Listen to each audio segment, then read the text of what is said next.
dengan biodiversity. Yeah, biodiversity loss is happening at about 1 to 1.5% per day, which means hundreds of species per day.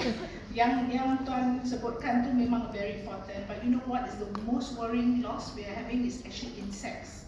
We're losing a lot of insects per day, and insects are vital to pollination. So as a result, you may not get some of the plants growing. You will have loss of species because of that biodiversity loss. How do you stop it? Again, the COP, biodiversity COP is very important.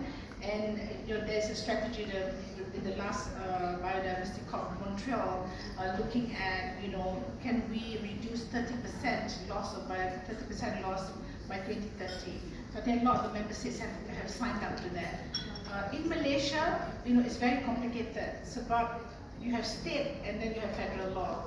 So if we really want to address climate change and biodiversity law, we have no choice but to really sit down and look at how you synergize these things. Because there's no point having a federal law and at state level they say, oh, it's up to me what I do with the forest and so forth. So this is the elephant in the room as well, which is very, very difficult.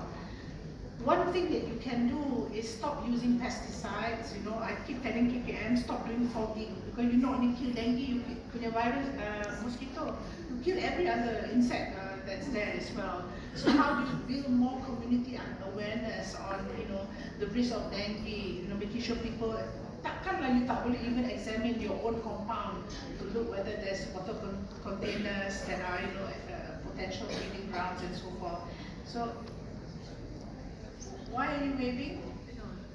Okay, so that's one. Now on the question about one of the most important things, number one is fossil fuel industry. They're the main culprits in CO2 emissions, and their lifestyle, the life chain of fossil fuel is not just at petrol level of fossil fuels, but also right down to plastics, right? Because you must remember that plastics are also from fossil fuels.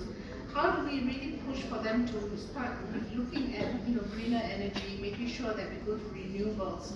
How do you stop proliferation?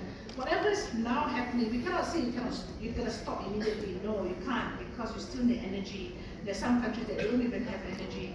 You have to address energy poverty.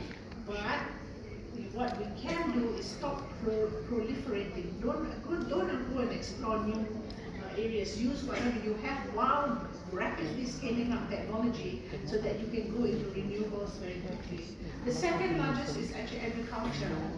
If you reduce your meat intake, there's less demand in meat, you actually restore forests, because that's the main culprit in agriculture. The other thing, of course, is really going from mass agriculture to much more smaller agriculture, community-based agriculture that is more sustainable. And then number four, probably is aviation and travel and transportation and so forth. So rethinking our transportation. I'm guilty because I fly quite a bit because of my work. But what I do is I always offset. And offsetting is a very bad way to deal with the problem. But at least I feel that hopefully there are a few more trees planted in this world. There's CO2 absorption. But we have to rethink. The sustainable fuel has to come in now. Airlines are now looking at how they look at biofuels that will be able to produce, which means that there has to be a premium cost of that. So we have to be able to accept that things will cost more if we want to be able to survive longer. So that's that's what we have to do. The last question, Marina, is this.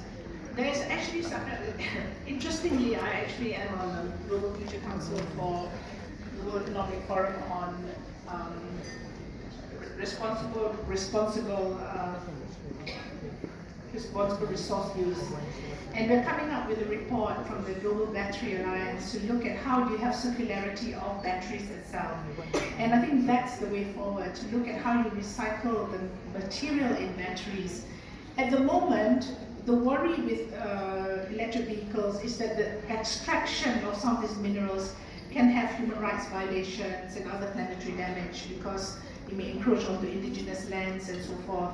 But if you look at the energy saving, per se, it's actually it's clear, it's clean. So the next step, I think, in this is, using this battery circularity approach, making sure that you can actually recycle some of the materials in batteries, so that it has a positive impact. I think UK is making an excuse. Norway has turned into 100% EV.